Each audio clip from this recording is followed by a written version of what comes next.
Now we're ready. All right, I'm going to call to order the regular meeting of the New Canaan Board of Education, Monday, December 4th, 2023. We're going to start off with the Pledge of Allegiance. So if everybody could please stand. To the flag of the United States of America, and to the republic for which it stands, one nation, under God, indivisible, with liberty and justice for all. Next, we'll review and approve the agenda. Can I get a, thank you. First, Erica, second, Brendan. Next, we're going to approve the minutes. Oh, sorry, we have to vote. Thanks. Missed that in law class. All right, all in favor? Unanimous. Moving along to approval of the minutes. Can I get a motion to approve the minutes of November 20th, 2023? Matt, second, Julie. All in favor? It's also unanimous. Next, comments from the public. To ensure the public's right to be heard, the board has set aside time during the meeting for public comments. 2 minutes to be allotted to each speaker and a maximum of 15 on each subject. Would anybody like to come before the board? Seeing no comments, we're going to move on to reports and recognition, where we'll welcome Patrice McCarthy from CAPE.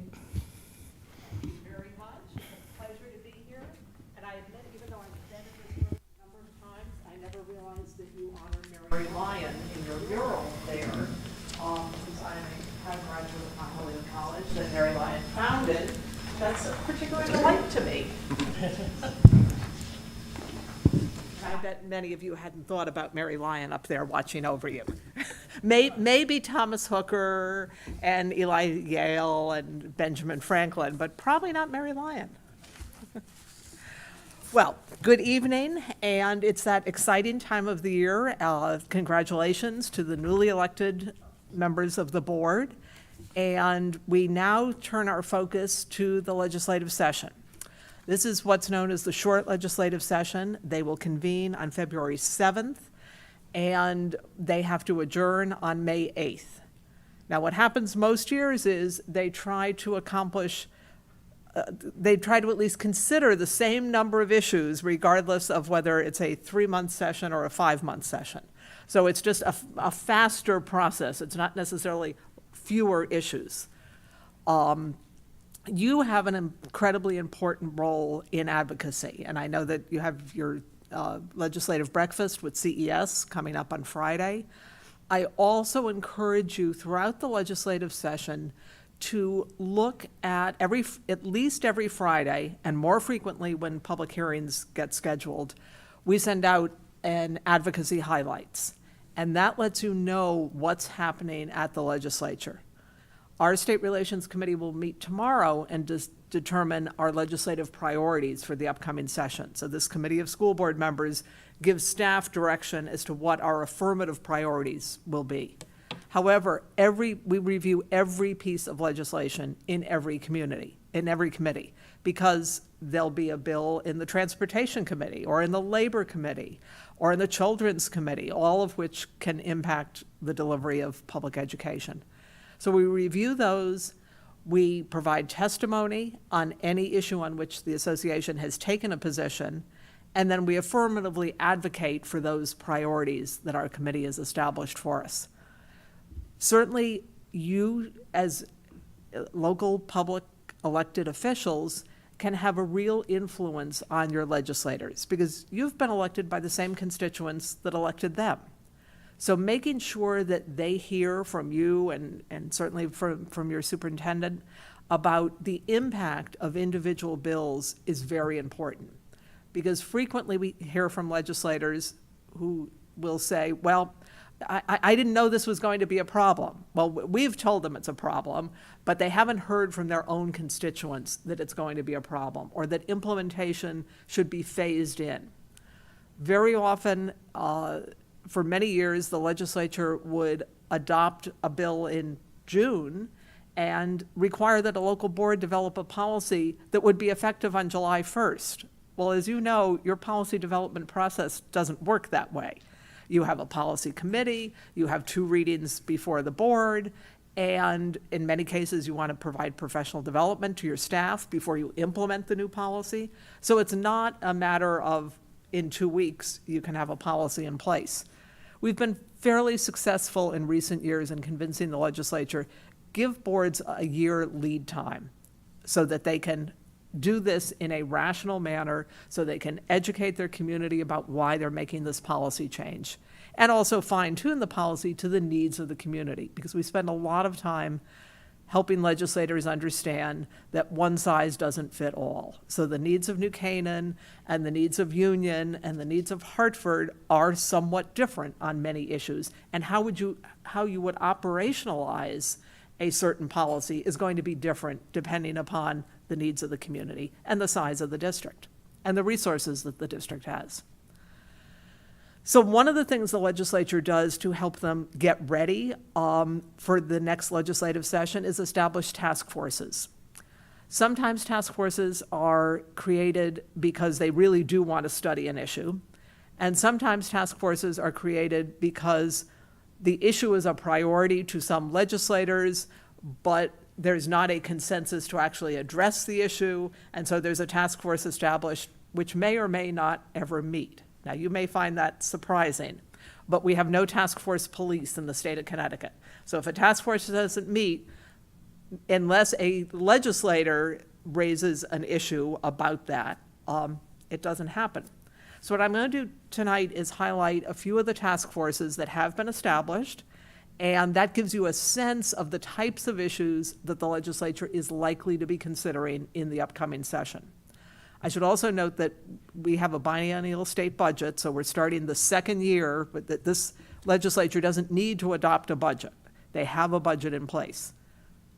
Generally, they make tweaks to the budget, which sort of negates the notion of a 2-year budget, meaning that you would have certainty in the second year. But the good news for Connecticut right now is that our state budget is in a good fiscal situation, so we are not at the same level of risk of them needing to come in and make cuts in this legislative session. So first task force I'm going to talk about is Building Educational Responsibility with Greater Improvement Networks Commission. That just rolls off your tongue, right? They created an acronym that is actually the last name of one of the staffers at the legislature. So it's known as the Bergen Commission. You'll note that the words make that work out. This was a priority in the Senate. It was Senate Bill number 1, and a piece of legislation gets to be Bill number 1 if it's a high priority for the Senate leadership. This would require the study of funding, something that hasn't ever been done in Connecticut in the many years that I've been working on this, and accountability measures, particularly for alliance districts, charter schools, and magnet schools. They want to look at adequate financial reporting requirements. They go on to say they should also look at optimal class sizes and the inclusion of special ed as a factor in the ECS grant formula. This is a very large task force. Not all the members have yet been appointed, and the task force has not yet met. They have a deadline to make findings and recommendations by this February 1st, 2024. I don't think they're going to make it, and submit the remaining portion of their study by January 15th, 2025, which could happen despite the initial missed deadline. Next is a working group on Title IX compliance to develop a Title IX compliance toolkit. This working group has not yet convened, but for very good reason, because we are waiting for the new U.S. Department of Education Title IX regulations. It would be silly to create a toolkit and then a week or a month later have the new regulations come out. We've been anticipating those regulations would be released since early summer. So I guess we should now shift our attention to 2024 as a possible release date. There is a task force on civics education, civics engagement, and media literacy. This is another one that has not yet met. These were 3 specific issues that individual legislators were very interested in, but we haven't seen any action on that front.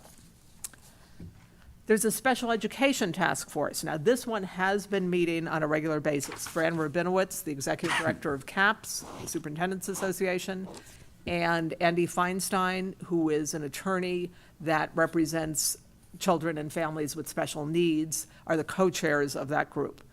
We've been meeting monthly. We have subcommittees. I chair the finance subcommittee. And we will be, I just received late last night, a draft of our initial findings, not yet recommendations, because the legislation provides that we submit findings this January and recommendations for legislation in the next legislative session. The work of this task force was actually expanded during the most recent session, where they added the study of gifted and talented education to our charge. I will admit that we have not yet touched that issue, but I could say that we've had our hands full looking at the plethora of issues under the title of special education: identification, funding, inclusion, out-of-district placements, contracts for private providers, the list goes on. There is also a task force to study the teachers' retirement system. I believe that they have started to meet. The good news on that specific topic is that Connecticut is now in a much better position in terms of their funding of the teachers' retirement system. So that financial albatross that was around the state's neck has definitely been alleviated. There is a task force on education mandate. Well, this is actually a working group. The distinction is task forces have to comply with all of the legislative notice requirements. They have to post their agendas. They have to be accessible to the public. Working groups are more informal and aren't subject to those specific requirements, although they do issue a formal report in the end. So the Education Mandate Relief Working Group, this is not a working group to create more mandates in education, it's to provide relief. Legislature was originally going to have the State Department of Education staff this working group, and the commissioner rightly said, we are understaffed and over task forced and working group responsibilities. So the legislature decided that the executive director of CABE would convene the working group. And so here we are. It's okay. This is a burden that we're happy to take on. We are meeting on a regular basis. We're looking at professional development mandates, as well as all of the general education mandates.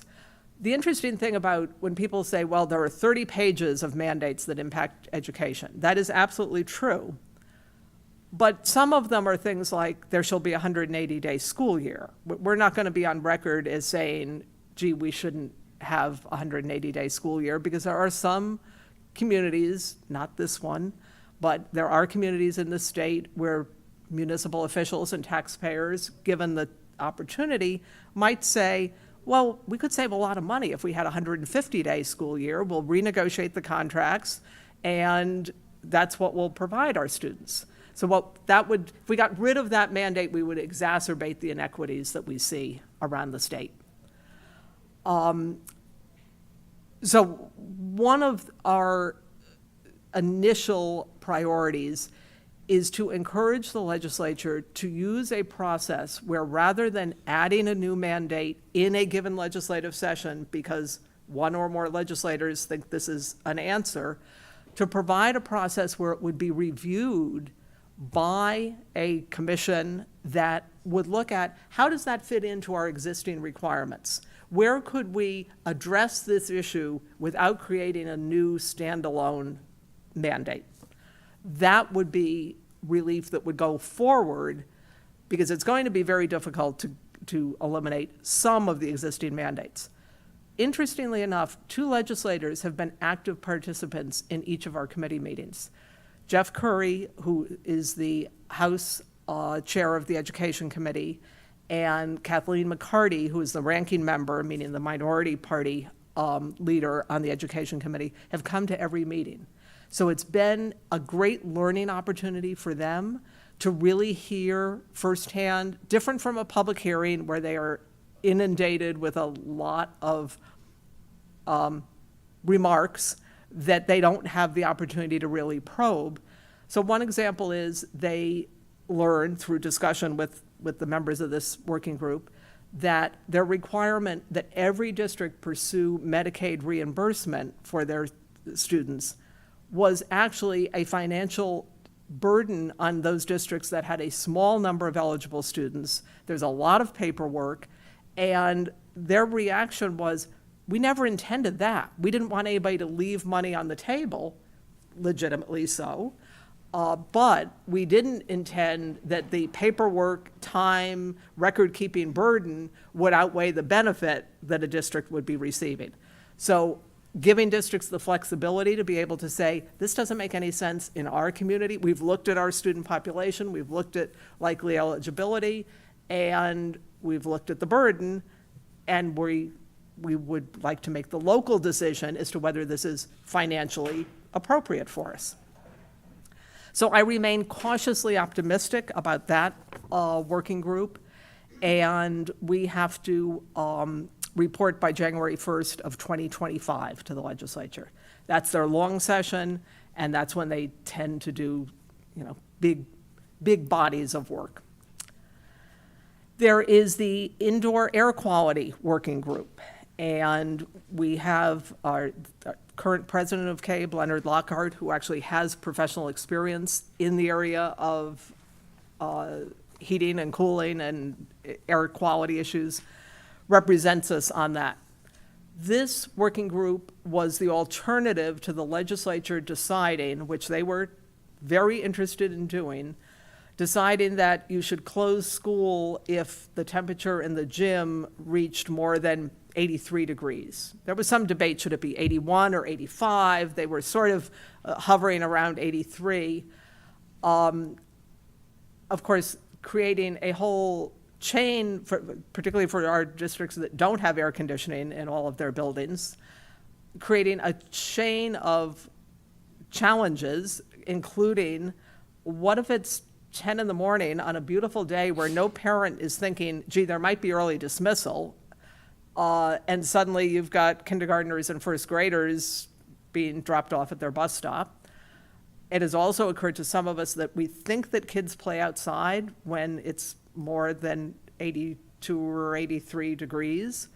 Applying some common sense, like let's not do the most vigorous exercises and gym class activities on those days. Let's do something a little cooler. So those are among the issues that this working group is studying. I'm pretty sure they're not going to come out with we think the right number is 83.5, and if the temperature reaches that, you've got to close the building. You get a sense of how legislation works and why often it's the good news when we end up with a task force or a working group, frankly. Even though it means more work, you at least have a much more deliberative process, and people that are actually implementing or would have to implement these changes having the opportunity to have input.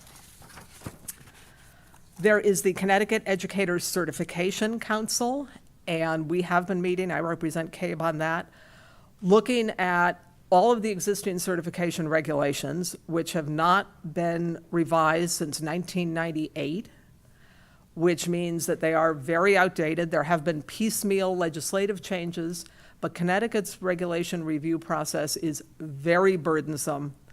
And this council is really looking at, are there ways that we can open up the avenues to the teaching profession and avoid some of these restrictions that are preventing us from being able to bring in some of the people that we want to be able to hire in districts. So I, again, am cautiously optimistic. We began meeting this past August, and it's a big task. And finally, there is the Educator Evaluation and Support Council. That is the group that looked at revising the professional development and support, the educator evaluation and support programs in Connecticut. And Leonard Lockhart and our immediate past president, Liz Brown, have represented boards on that group. They made their recommendations to the State Board of Education, which were adopted, and now districts are in the process of implementing, providing the professional development, and I know you're familiar with that. So I'm going to stop. You are wonderful advocates for the children of your district, and I just encourage you to use every opportunity you can to help legislators who are not familiar with the policies of every Board of Education in the state, who are not familiar with the initiatives that you've already undertaken to support your students, and just help them be the best representatives they can, particularly on education issues. Questions, comments?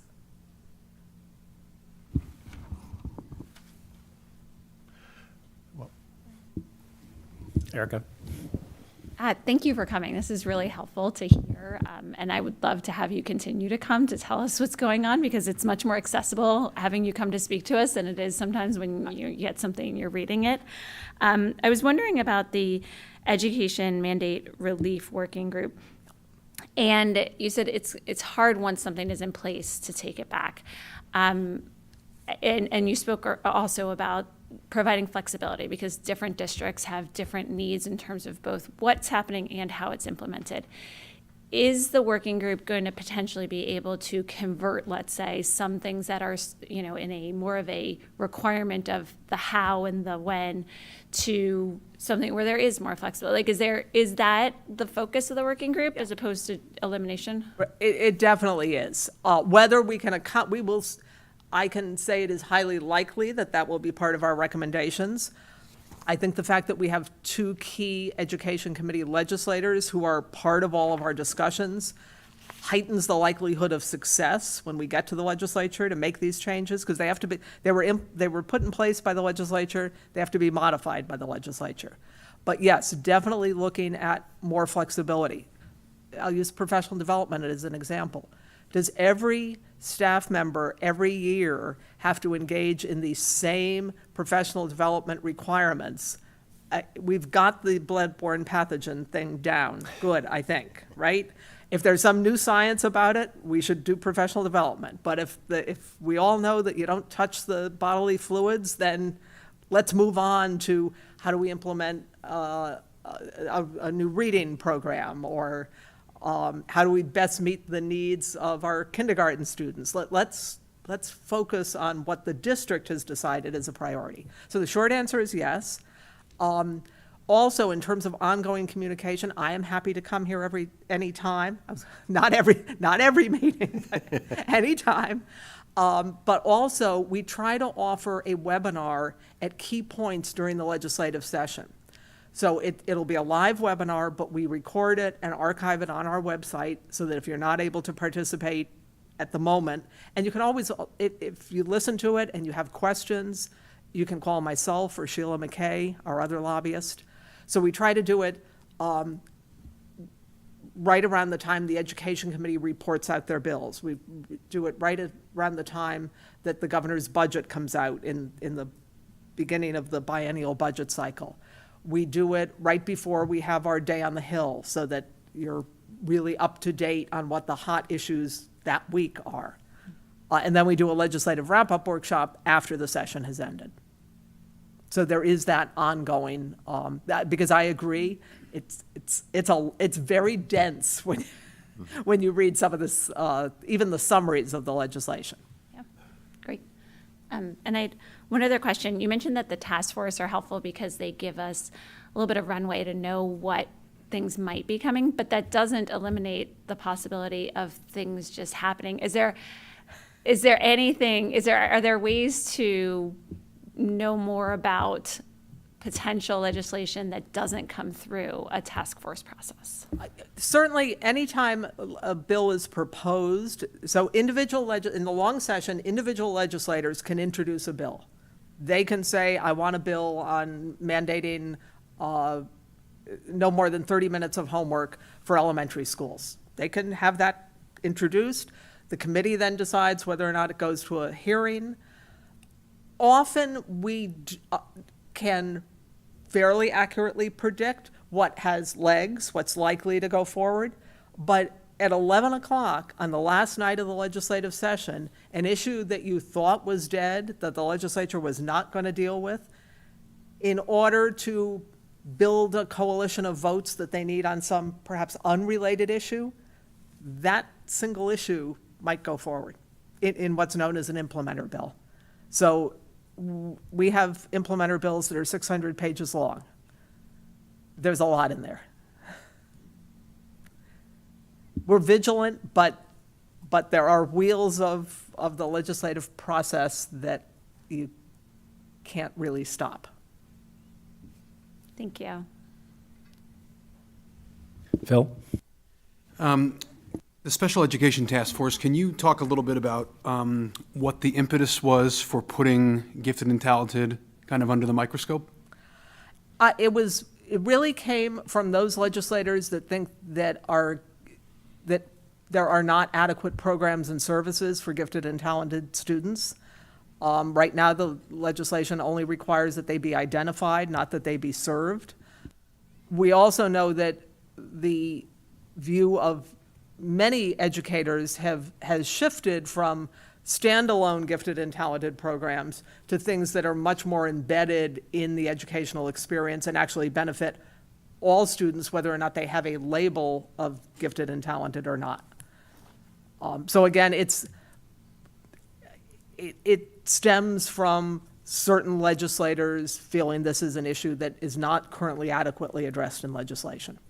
That doesn't mean a majority of legislators, it just means some. Other questions? Penny? Is there any impetus or hope to change the burden of proof in special ed cases? And here, it's since we're one of the few states has the burden of proof on the school district rather than vice versa? That's an issue we have raised consistently for many years. The Superintendent's Association has raised it as well.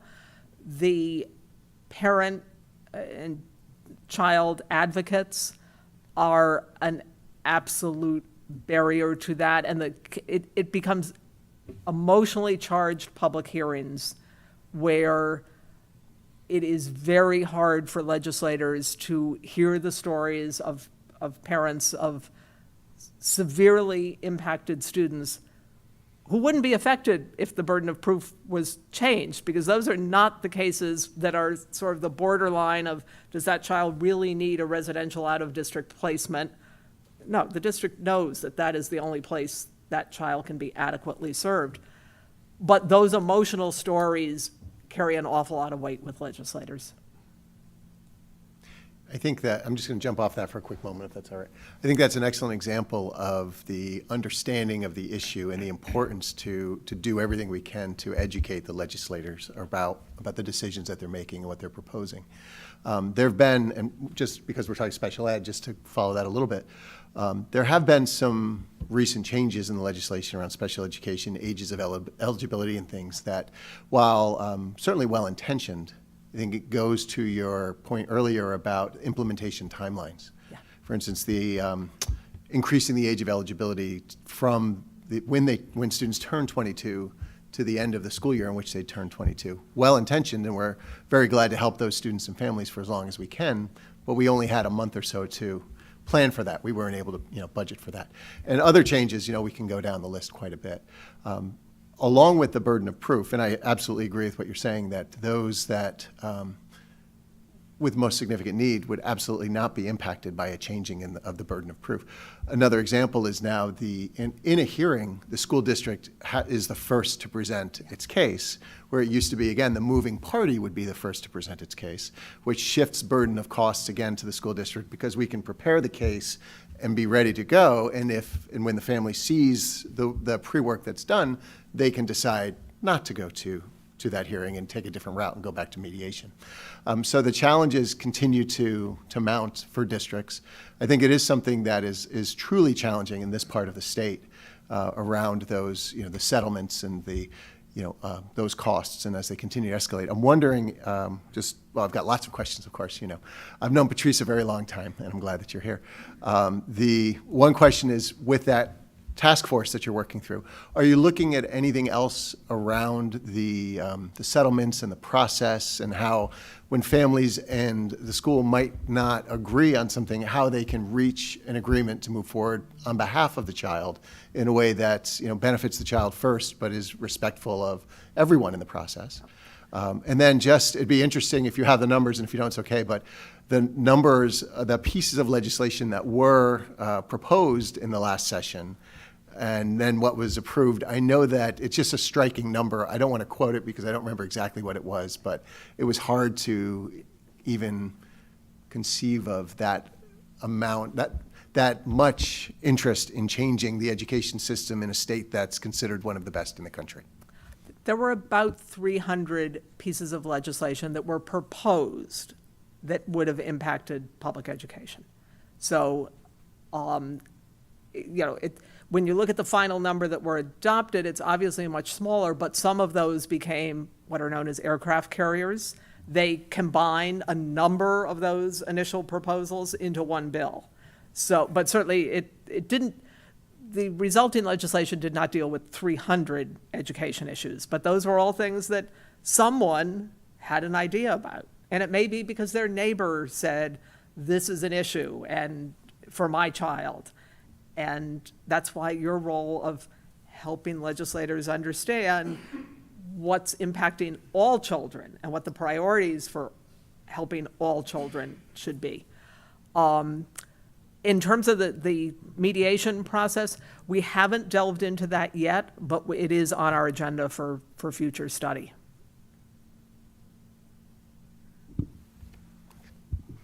Any other questions? Matt? Hi, thank you for coming and talking to us. Can you give us a little more information on the working group around Title IX and sports facilities? That is primarily focused on municipal sports facilities, so I'm not that well versed in that one. We are monitoring it, but I'm not the staff person that's actually doing the monitoring. So the reason we're monitoring it is because it could eventually impact our public school sports facilities. But right now, it is limited to the municipal side. Got it. Thank you. For example, the right to read legislation. When districts apply for a waiver, and if they're not given a waiver, in my mind, that is the BOE and the superintendent telling them this is going to impact our individual students, and we don't want to have to comply to this. So when those waivers are denied, what do you suggest? I know that in many cases, it's not an outright denial. It is a process that the district will engage in with the department to maybe make some enhancements to what they're already offering that would meet the requirements of the department. So that I strongly suggest that districts work through that process. The efforts to have that not put into law, and again, it was collaborative efforts, school boards, superintendents, all saying you don't need to be this prescriptive in legislation, was met again with the response of, it's a terrible thing that not all children in Connecticut can read by grade 3. And we can all agree on that being a serious issue.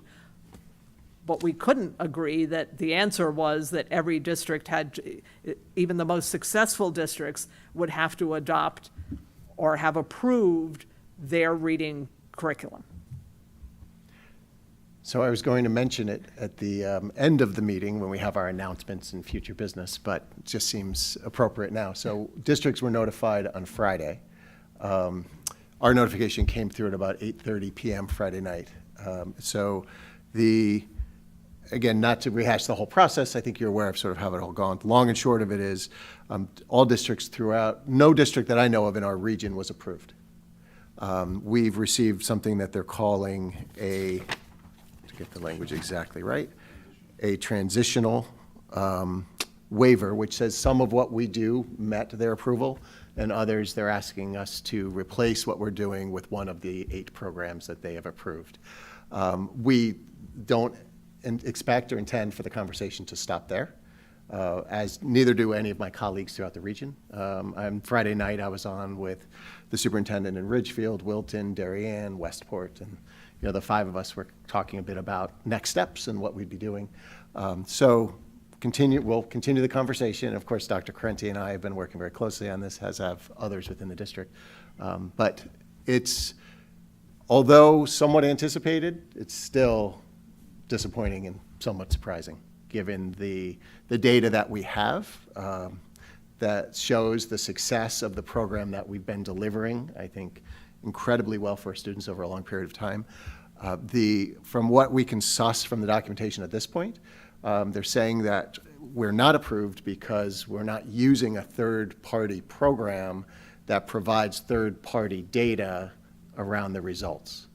And I think a very logical argument to that is our Smarter Balanced results, our DIBELS results, the results of all of the assessments that we give our children, put them in the top of the state and near the top of the nation and beyond, consistently for the last, 5, 7, 8 years, however long we want to go back. So I think that there's certainly a strong case to be made, and I'm actually enjoying thinking about how we're going to make it. So that's where that stands as of now. Dr. Leslie, you've been on top of that, so I just want to thank you for that. And I agree, it is disappointing.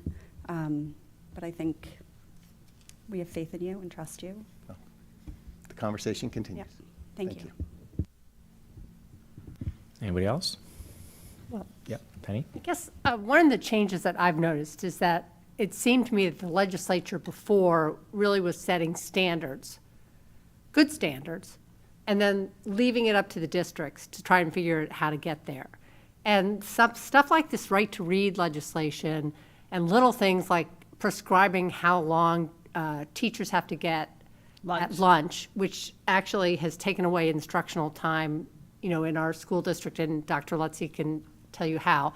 Those two, I don't know why have we had this shift into methods, and what can we do sort of as a group to shift the legislature back to the old way of doing things, which actually led to Connecticut having maybe not equal education, but a lot of very high-quality school districts.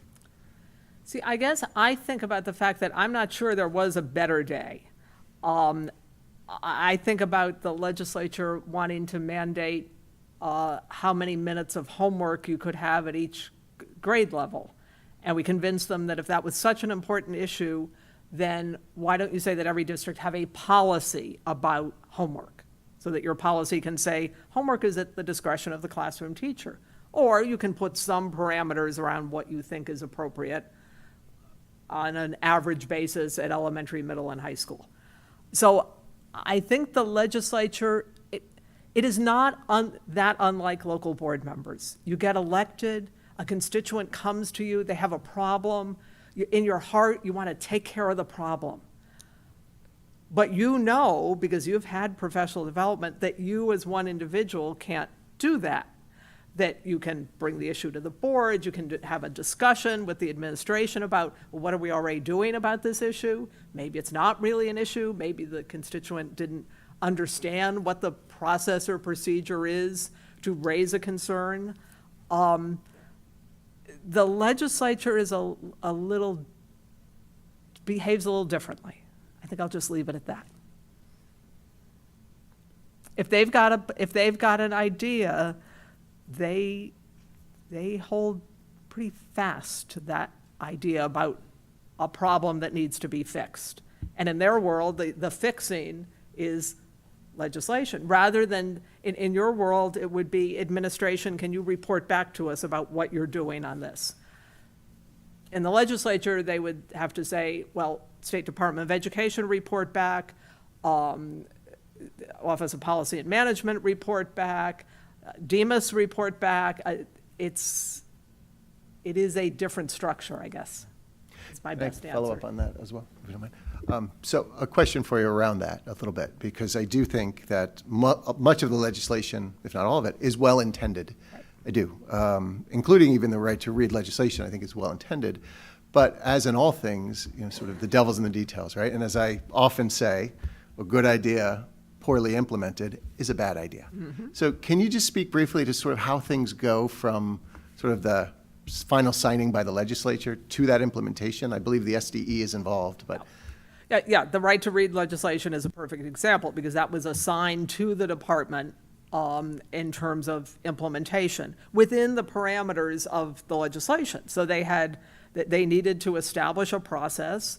They don't have a staff of 10 reading consultants to be able to do that work internally.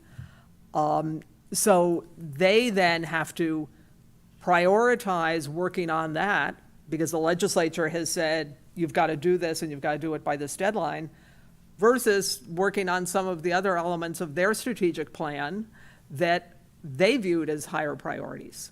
So, that they're very involved in issues like how do we reduce student absenteeism, and particularly in our larger districts?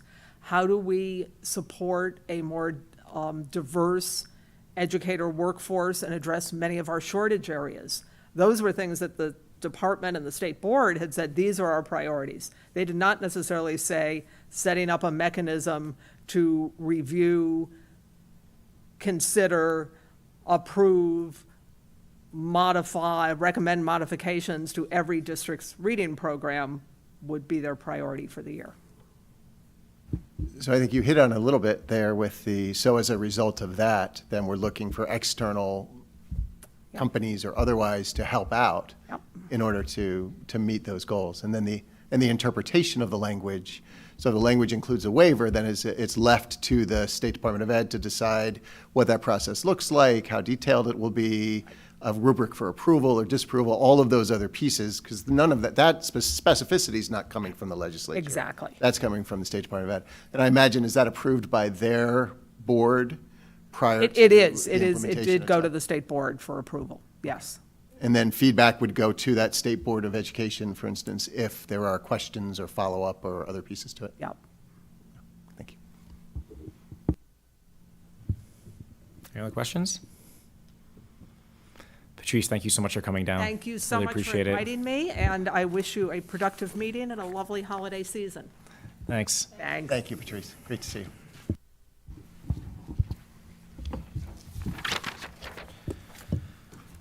All right, moving on to action items, budget assumptions and related priorities. We've got the first read. Do you want to do a vote in a second, and then we'll talk about it? Or Yeah. do you want to just- Sure, so I want a motion to accept as a first reading the budget assumptions and related priorities for fiscal year 2025 budget development. Can I get a motion? Erica, second Brendan. Great, thank you. Discussion?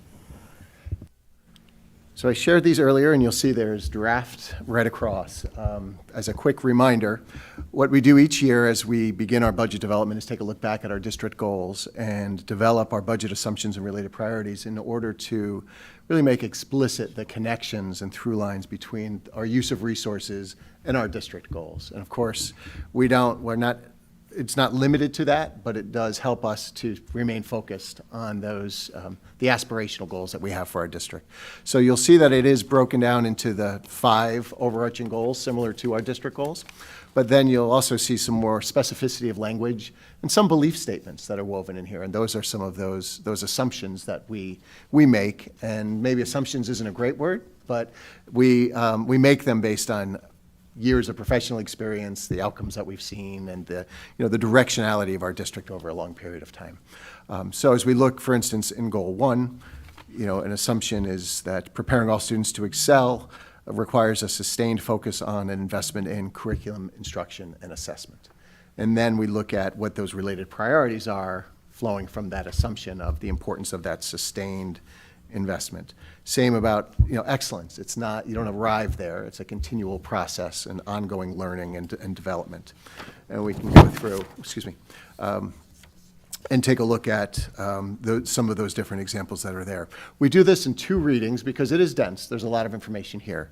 And I find it to be a truly foundational document for our budget process. It's something that will be reviewed by the Board of Finance, will be reviewed by Town Council and others, because it does help people to understand our values and beliefs as we go ahead and build our budget. And I've always said a budget is not a spreadsheet. Right? A budget is a value statement. It does show what you believe to be true around the work that we do and where the most important priorities are. Of course, goal 1 is our student learning, student outcome-driven goal, so that has the most. We go into goal 2, which is our communications goal. And I'm just going through this very, very quickly, and we can go into more detail when we look at the second reading. I'm glad to answer any questions or have any conversation tonight as well, of course. But our communications goal, and we built in, again, it's about the importance of clear, timely communication. I've been doing a little bit of that lately. And a position, our school and family liaison, right, who's been helping to communicate with some of the families that are sometimes disenfranchised from our district and bringing them in and making sure they have the resources they need. Goal number 3 is our professional practice goal. And so talks about the importance of continuing to invest in our professional development, learning for our staff, growing across the board. Our TEPL work that we do, our coaching in the district, that we found to be so consequential in student outcomes and teacher instructional practice. Our goal number 4, promoting an environment fosters respect, ethical behavior, global citizenship, and the importance of healthy, safe, and secure learning, work, transportation environments, and goes into our security efforts, the work that we've done in the district around our school climate work, our opportunities for students to engage in the school outside of the traditional school day in our co-curricular, athletics, and something new is our beginning implementation of our Sandy Hook Promise, which is our anonymous reporting system. That work has begun. We have actually implemented it from grades 6 through 12 already, and so students have been trained, staff have been trained, and it's serving its purpose quite well already. B, the importance of all students feeling safe, belonging, connected, engaged in our school, and goes through the investments of resources in that regard. And then the third is around our facilities and the importance of continuing to invest in upkeep of our facilities to keep things running smoothly. We're not really worried about 83 degrees. The goal 5 is related to the conversation that we just were having with Patrice in the very beginning, sort of adhering to unfunded or funded mandates. It can be a challenge, but how do we work those into our school district? I've mentioned before the high leverage policy framework that we tend to follow, which is we look at the mandates, we identify ways that the mandates can, if not accelerate, at least certainly not decelerate the work that we're already doing.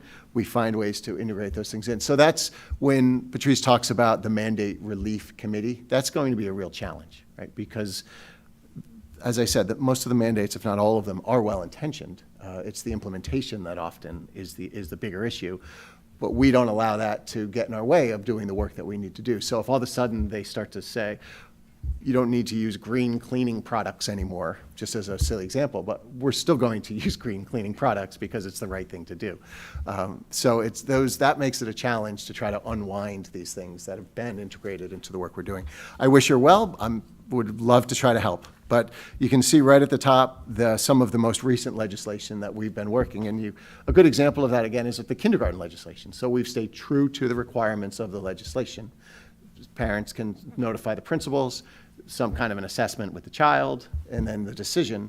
But we've done it in a way that's true to our beliefs, which are if the parents feel the child is ready, we'll make sure the parents have the information they need in making that decision, and then we'll support whatever that decision is. So to the letter, it meets the legislation, but it also doesn't compromise our beliefs. Right? And so that's an example. So some of the things, the READ, the kindergarten, the mastery learning credit requirement we've touched base on, the new personal finance credit requirement that we're working on now, the mandatory 30-minute lunch for students and staff that Patrice was talking about, the increase of age and eligibility, the professional development and evaluation committees, which she was talking about, the PDEC, which is aligned to our TEPL. Here we go with the four-letter acronyms, but our TEPL document. So we're reviewing that and looking at it. And you can see the long list of other things. The mandatory Medicare enrollment is a thing for us. I mean, that was a cost for us. And so we hired a third party in order to do that. And there's a little bit that comes back. The third party winds up making them, some of the money off of that too. But it was, I know, again, well-intentioned, but an awful lot of work for a very little return. But we're doing it. So you can see a list, and this is certainly not meant to be an inclusive list, but this was sort of off the top of our heads. Here's some of the things that we look at. Yeah. Oh, I'm sorry. Brendan? Yes. Is this meant to be the list of mandates that you'd sort of focus on in this upcoming year to address, whether it's with CABE or otherwise? Or is it just listing all the things that we have to deal with and, sort of outlining how we address them? Because each of these are things that, we actively deal with. It's a little of both. It's at the top are the most recent, right? So these are the things that are top of mind as we look at this year. But others are things that, while we may have systems in place around them, we always need to make sure those systems remain viable, like the Student Data Privacy Act. So there's a whole host of steps that we need to go through in order to bring a piece of software into the district, and we need to do that each and every time. So there's a whole infrastructure now that's been developed just because of that one Student Data Privacy Act that we have to continue to support in our budget in order to make sure that we stay in compliance with that. And there's some of these that do have consequences, certainly. Could be significant if you don't, right? So, I guess from my perspective, at least one thought would be to take this list and design it in such a way that we're trying to solve for a particular outcome this coming year, and include that list. If we're trying to address, 20 or 30 or 40, maybe we can do that, but maybe we're just continuing what we have been doing, in which case, maybe we put that in one line instead of, listing them all. Just a thought. Sure. We could have kept going on the list. It could have been quite a bit longer. Yeah. Got it. Yeah, glad to. We'll take a look. Okay. And then just a couple of other things on Goal 5. Again, Goal 5 is typically our stewardship goal. It has to do about stewardship of resources, trust amongst the town boards, which I think we've done an excellent job of building through the years. So continuing that, valuing those relationships, and finding ways to bring down our operational costs in ways that don't have a negative impact at all, in order to continue to invest most in our classroom efforts. So that's sustainability type efforts. So for instance, when we moved to propane buses a few years ago, all of our buses run on propane now. That means significantly less exhaust. It means they're quieter, much quieter. We save a little bit of money, and the buses will start as low as negative 47 degrees Fahrenheit. So all of it makes sense to make that move, but it took an investment and a commitment to do it. But it's better for the environment. It's better for us because we don't have to run buses overnight when it's going to be too cold, which you have to do with diesel, and saves us a few bucks. So those kinds of decisions.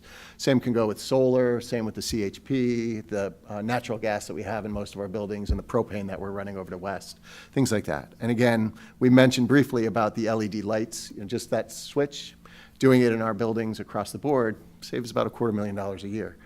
So those and it's better lighting. So always looking for opportunities to do things like that. And I know Sean has one or two more ideas that he'll talk about at the budget workshop. And then communication, right? Communication of our budget and our priorities, and making sure that the community understands our goals and how we're working with and valuing the public trust and the investment in the schools each year. And I talk about the budget not as an expense, but an investment. And that's even where, in January, when I present the budget, the first couple of slides, if not more, are about the return on that investment in the past year in order to talk about the future. So there you go. Glad to talk more, or glad to pick it up next meeting. Questions? Anybody? Matt? I have a question. So for Goal 4, promote an environment that fosters respect, ethical behavior, responsible global citizenship. Obviously seems like a very worthy goal that I'm sure everyone can get behind. As we drill down sort of onto, I guess, assumption B, and then sub-bullet 2, I'd just like to understand a little bit more specifically what that means. I mean, if this is going to be a priority that drives our budget conversation, raising cultural awareness, enhancing cultural proficiency, and responsive educational approaches helps ensure that this work is integrated into our classrooms through our teachers' educational practices, right?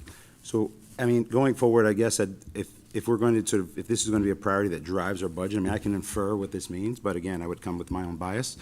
In order to give the benefit of the doubt, I'd like to kind of understand more detail what that means in practice. Sure. I'm glad to answer, and if anyone else over in the cabinet wants to fill in any blanks, they're welcome to. So this is something we've had here for a couple of years now.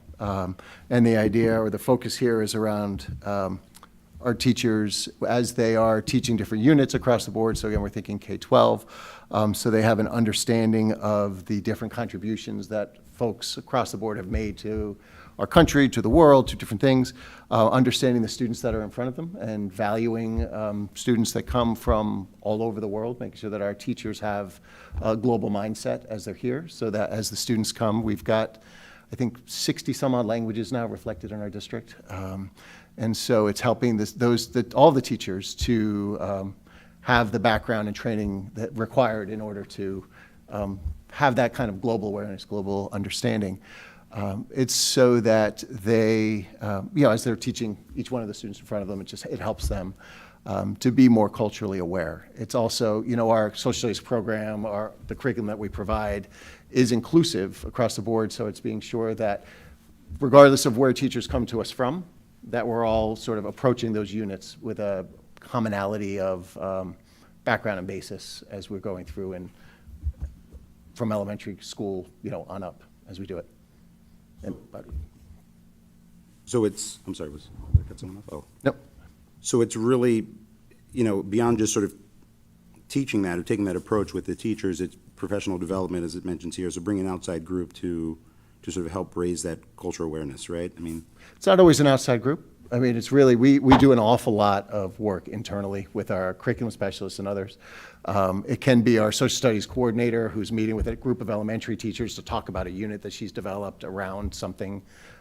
It can be certainly internal folks that are doing that kind of work. So it's not, there's no one group that say we would move in, bring in for a specific purpose like this. We really believe in doing it as most of this work internally. And so that's generally what it is. There can be costs around materials. Sometimes there's costs for, say, the curriculum coordinator to go somewhere for training and then bring that back, like a train-the-trainer kind of thing.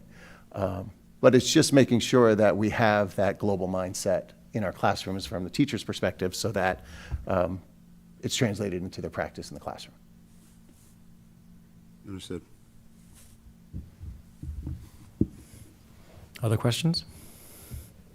Laura? Hey, Dr. Alexei, I was wondering, under that same goal 4, part 1, number 7, you have a statement about, or we have a statement about community service and recognizing students for the service they perform outside the school and underscore the importance. I was wondering if you could, that just sounds really great for our students, and I was wondering if you could talk to that a little bit about either what community service opportunities we provide and if this is across all the schools or this more for older students and how we kind of recognize their efforts in our community. Sure. So each of our elementary schools have some different projects that they do. I wish I came with a list, and I'll be glad to do it next time to show like what South has done recently, West, East. I know even just today there was a note from Jan around something that just happened over at West and the gratitude there.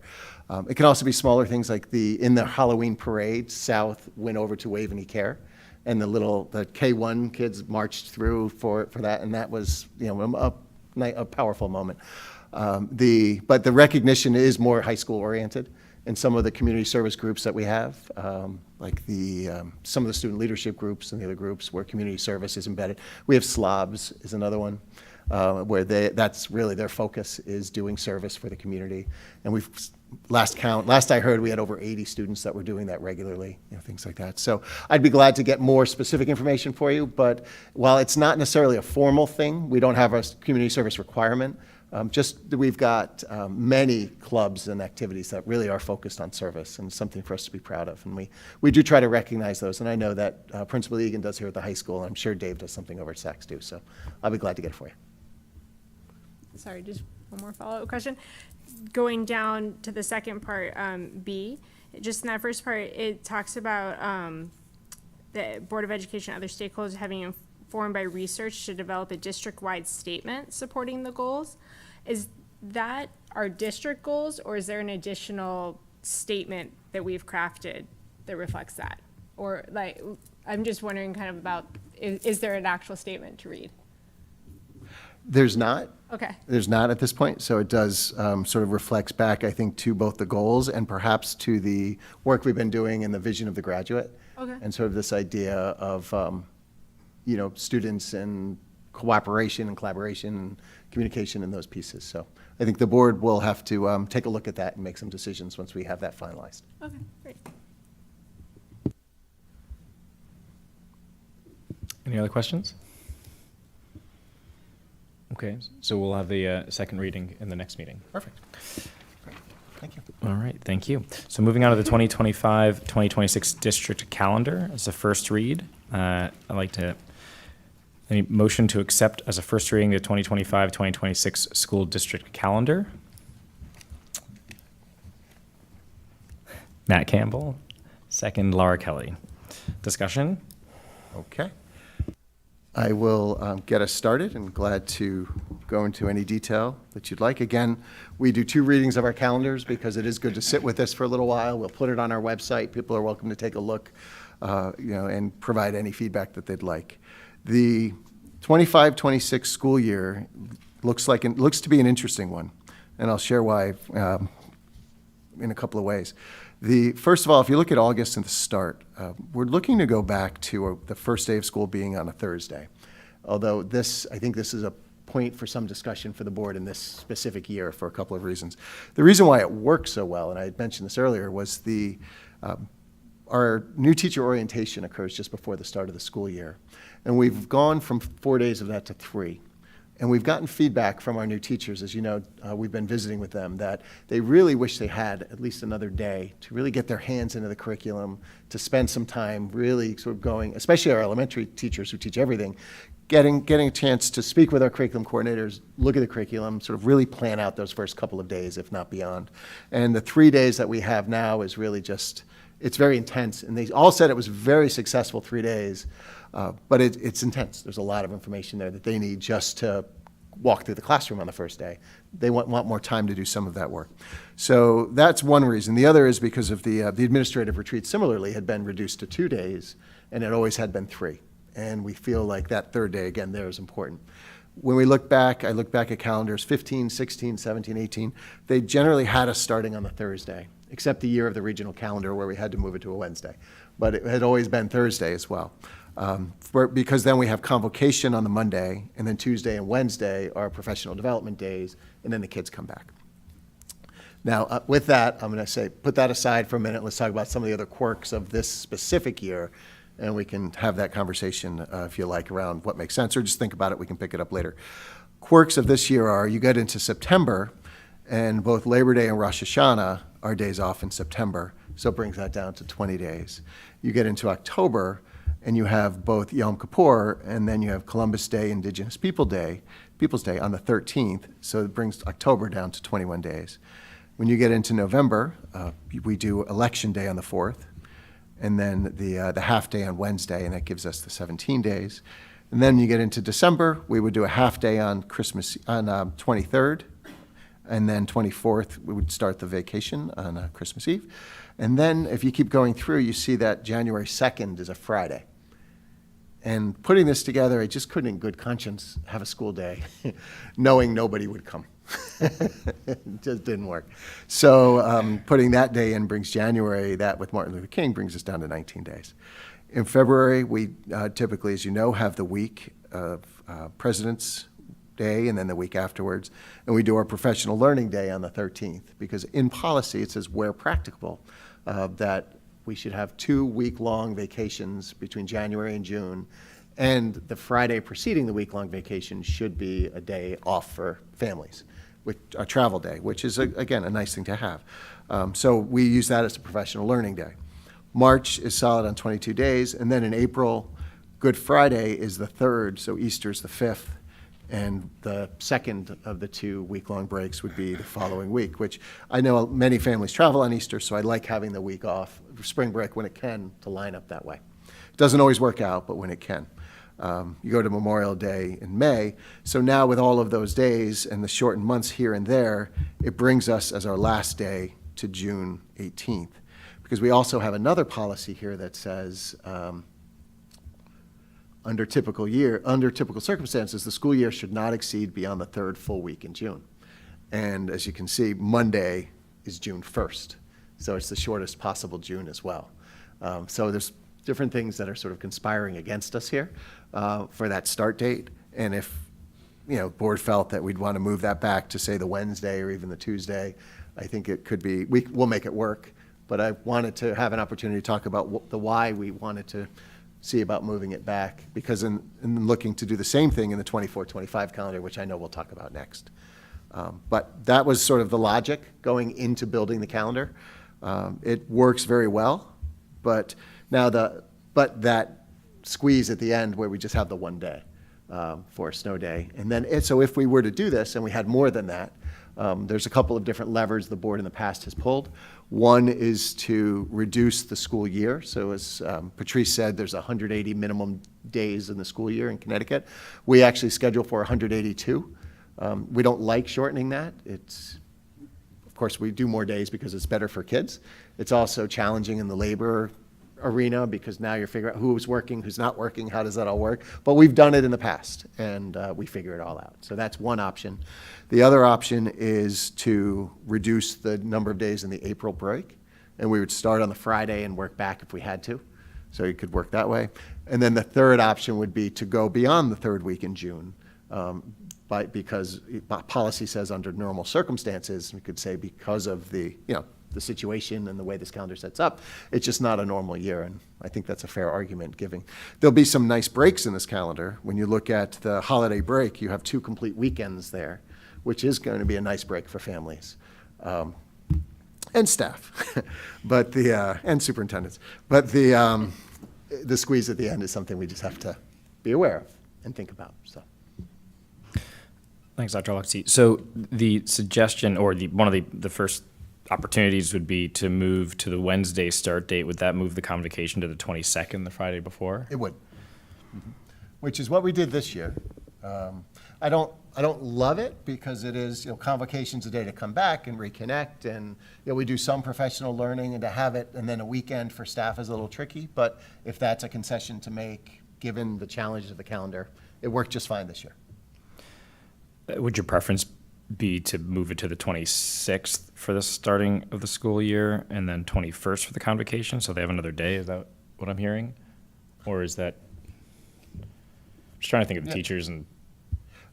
Yeah, I think I think the most important question is, do we pick up 1 or 2 days at the end? And I think we can make that work. Okay. Questions? Sorry, Brendan. Yeah, so I'd rather not raise this again, but I'm going to raise it, which is I think we should remove Columbus Day. I think it's an obvious solution. The reason essentially being that, kids are going to have a day in October, and that is going to give us, more time, more productive time in the middle of October. That solves the problem, and I think that's better than having people come earlier in August, and it gives us a little bit more flexibility in June.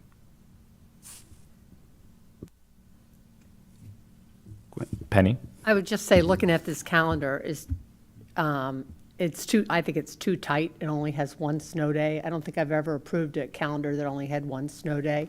I think the board would, you end up with 2 snow days, you're probably cutting a day of school, which I don't think is a good solution.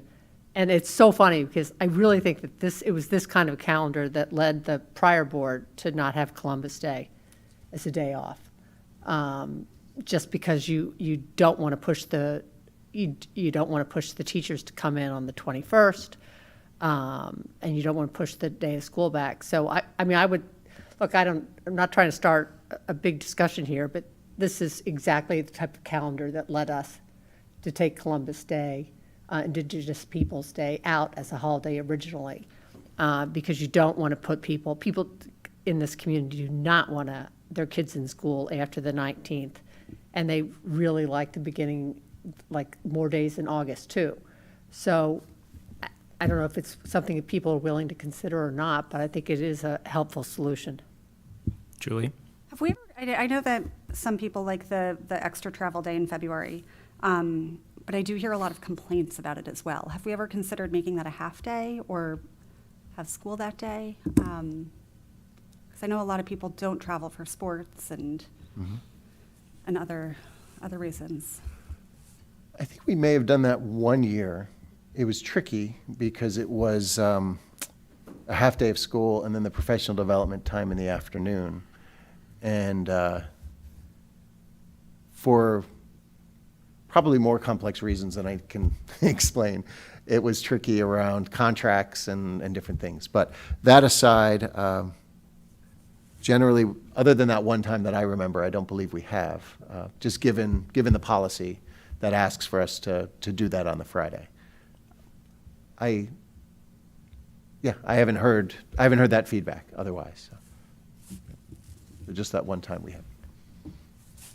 Question, what's considered an extraordinary number of snow days in your experience? I remember a few years ago, we had several such that I think the state waived the 180 days, if I remember. They haven't waived that. We couldn't go beyond June 20th or something. So, yeah, so we were squeezed a little bit, and we did, you're right, that we had to take a couple of days out of April. We had to go back to there. There were some districts that didn't have that option, like Danbury comes to mind, if I'm correct, where they actually had to make up the day the next school year. It actually rolled into that next calendar year. What's happened for us in the past, as you'll recall, sometimes we've had some extreme weather events that have knocked us out for a week plus. But even there, as far as I know, Connecticut has never wavered on the 180 days. They've always made you make it up. And they don't let you use Saturdays. Okay. Yeah. So there's no amount that's considered extraordinary such that they would freeze it? Not that I'm aware just of. think about, what would an average number of snow days? I mean, ideally, to Penny's point, right, how many snow days would we like to factor in? Is it 4? Is it 3? I don't know. It's been really tricky, yeah. It has been 3 as sort of a general rule as we've looked at it. Again, we've had those extreme weather events. The last couple of years, it's been ice, and just except for, I think there was one call late with the ice that we had to make. But generally, I think 3 is a fair number, given that we have some other levers to pull. Yeah. And again, it's our rule that says the 3rd week in June. Yeah. But even if there's 3 in there, you've still, even in this calendar, We can got go to 7 more days. We could go to the end of June. Right to the end of June if you have to. So I guess my only point to that is, again, I guess piggybacking on what Penny said but it seems to me that we would establish a baseline for the number of snow days instead of just saying, okay, this is one day we can get back. Well, what's the goal? How many days do we think are appropriate, right, to have as a buffer, and then work from there? Sure. So I think 3 is, I think, a fair. You think 3 It's is maybe a little on the aggressive side. I mean, how many would I like? As many. No, of as I course. I can, mean, but I'd like 0 snow days. It gives us a place to start. Well, you say Yeah, that, but yeah, I know. they feel good sometimes in February. Yeah. I think sometimes we've had more than 3, but I don't ever think we've approved a calendar that's had less than 3. So I always looked at this, and I was worried about, I thought we just have to find 2 days someplace on this calendar. And the problem with extending, I don't really think it's that realistic to go to the end of June, even though you're allowed to do it, because Sure. parents have their kids all scheduled for programs, and you lose everybody. I mean, Right, you can we get really them try through not the to. 3rd week of June, but So one recommendation then, and I think, Hugo, to your question in the beginning, one of the considerations in this is our high school has an A-B schedule, right? So it's an A-B alternating schedule. So one thing you could do in the beginning is if you were to move convocation to the 21st, the first PD day to the 22nd, 25th would be the 2nd, and then pick it up on the 26th. You do pick up 2 days there. That's 2 A-B days at the high school, and then they go into the break. So it's 4 days instead of the 2. I'd like trying to get to the Thursday. I think that it's a good rhythm and a good start. But what that does, it backs up, our new teacher orientation and our other things, but we'll figure it out. And again, I think it's a little bit of a quirk, given those couple of things in this schedule that are rare. Can't say unique, but rare. Yeah, Julie. So we usually, I think that this is just how the Jewish holidays fall this calendar year, but we only have one, right? I'm Which assuming one? the other one is on a weekend. Which calendar are you looking at? No, we have Rosh Hashanah in September. Are you looking at 24? 2024. Right. I'm looking at 24. Okay, oh, I got it. 25, 26 has the two. Yep, the one in September and the one in October. And have we And had- you're right, in 24, 25, one is on a weekend. Okay. Yep. Have we ever asked for community feedback on that wraparound vacation? Talking There about was- February? Yeah. There was some conversation, maybe 11, 12 years ago, about shortening the February break, the week-long break, to be more in line with what some other districts are doing with the long weekend. So say take Friday, Monday, Tuesday, so do like a long weekend. And that didn't go so well. People really wanted to protect that 5 days. Since then, I don't think there's been much conversation, but we can certainly have it. Yeah, definitely not cutting into that week. If you're looking at 26th, the 16th to the 20th, but the 13th there, I don't know if anybody else gets that feedback a lot. I don't have feedback on that, but I had thought from previous conversations that this was more about the professional learning and that we have to space the professional learning. You can't do all of it in the beginning of the year and then go. You need to have an intermediate professional learning day. And there's no other day that makes sense to do it more than doing it right before February break. Right, we'd have to look at moving that day, say, into the 20th or something like that. So I don't think, so we wouldn't, I think it's good to look at that, but I don't think by moving it, we wouldn't pick up a day in the calendar. I was just thinking, So it works well for some families to have that as the Friday before. But if we made that a school day and we'd have to put a professional learning day in someplace else, we'd still have the same need to find 2 more days in the calendar. Right. I was thinking, so I think a bunch of districts around us don't have those 2 full weeks off. So if we stuck a professional learning day towards the end of one of those vacations, I think it's April, is it Darien? I'm not sure. They don't have that full week off. Okay, I'm not sure. Just a thought. Okay. Other thoughts, questions? Yeah, I just recall that obviously we're hoping to not have to relitigate the Columbus Day conversation, and I know that one of the things that I thought that we had promised Dr. Lutzy was that we weren't going to relitigate it, and because I know that this is the scheduling in the calendar, they're not always easy, and it's a lot of work, and just my observation is the years are 1 year to the next, and this one coming looks like it's perfect, right? We got the 3 snow days at the end. We've got the 2 holidays in October. We've only got 1 in September.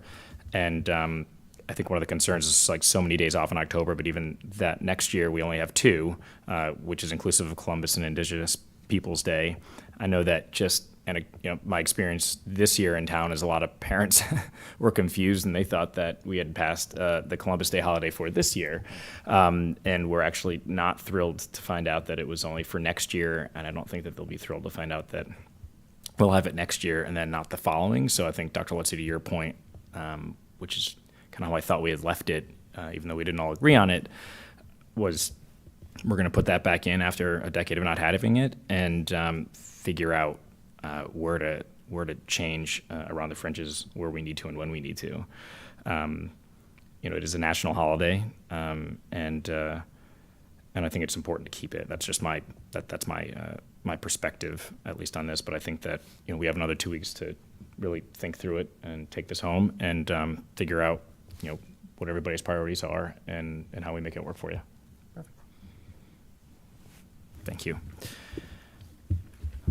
So next, back to another calendar. That's right. We'll talk in 2024, 2025 district calendar and adjustment to that one. So if I can get a motion to adjust the start and end dates in 2024, 2025 school district calendar as presented. Laura, second. Erica, discussion? Yep, so this one, as you mentioned, is calendar's a bit different. And what we're looking to do here is to shift our first day so that we can have those extra days. It works a lot more smoothly, given the way things fall. And just what those things are, of course, is the number of days in September with Yom Kippur falling on a weekend. And then if you look at the spring break in April, Good Friday is actually rolled into the spring break because of where it falls. So it's that Friday the 18th. So with those two, everything, we're able to make the shift going back to the Thursday start, which gives us those, the 3 days for convocation, professional learning, and then the return. And the other thing that we're looking to do with this is, we tried this year, and it worked out, I think, very well, where our meet and greets were on the day before school started. So we're able to do the meet and greet on the Wednesday and then have kids come back on the Thursday. And that seemed to work very well for our staff. I think parents appreciated that change. And so it's sort of, that's our back to school week, which we like doing. So this is, this doesn't need a second reading. I think this is just an adjustment that we can vote on tonight. We can vote on it one way or the other. Questions? I think it looks pretty good. If we could just readjust every schedule from here on out, every calendar forever, to make it look like this one would be great. Wouldn't that be great? Yeah, it'd be easy. Although you will be saying that on the second weekend after the holiday break. in Good point, 25, good 26. point. Careful what you wish for. All right, so I guess we'll move it to a vote. All in favor of adjusting the start and end dates in the 2024-2025 school district calendar as presented? It's unanimous. Thank you. That's great. Thank you. All right, moving on to comments from the public. Seeing as there are none, announcements and future business. Dr. Lutzy. Well, I've already made my announcement around the reading waiver, and glad to share all of that. And we will certainly keep the board in the conversation as we go and learn. And I talk with my colleagues throughout not just the region, but the rest of the state. As far as I understand it, there were around 87 waivers from districts across the state, and 22 of them were approved, is my understanding. So there'll be a press release that comes out tomorrow, I believe, with more information and details. And once that's out, we'll be able to continue outreach to districts that weren't and figuring out next steps. So we'll keep that conversation going. And of course, in the midst of all of it is our budget development process. So we are meeting as a group on Wednesday night to talk about the budget workshop, which we'll have here on Monday night, a week from tonight. So we'll have dinner at 5:30, and we'll start our work at 6. And we'll work through as efficiently as we can, but do bring comfortable shoes because it can be a longer meeting. But it's a great opportunity for us to really talk about the ideas and the drivers and things, items in the budget, concepts and opportunities for improvement and growth. So I think you'll get a lot out of it. I know I do every year. And then on the following meeting, the 18th, I believe it is, Joe Spurgeon's going to be joining us. He is our insurance consultant, and he'll be talking us through what our plan's looking like, how it's performing, and some of the anticipated budget items going forward into the new year. So Joe, as an actuary, always talks about numbers, so that's why he's not coming to the workshop. We'll have him come to the next meeting and cover that for us and go through it all.